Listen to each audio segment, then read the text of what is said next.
Xullas salqinlab qoldida mendan tezda retinol so'rashni boshlashdi, lekin men oktyabr-noyabr oyigacha retinoldan foydalanishni tavsiya qilmayman.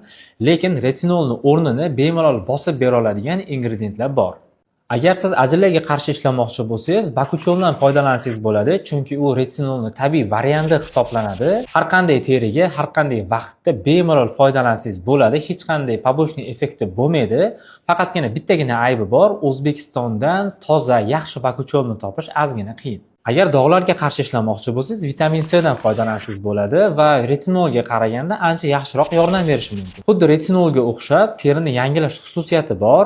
Undan tashqari, ajinlaringizni ketkizishga va qarish jarayonini sekinlashtirishga ham vitamin C ancha yordam beradi. Agar siz aknelar va aknedan keyingi post akne izlariga, dog'larga ishlamoqchi bo'lsangiz, retinol o'rniga azelaic kislotadan foydalansangiz bo'ladi.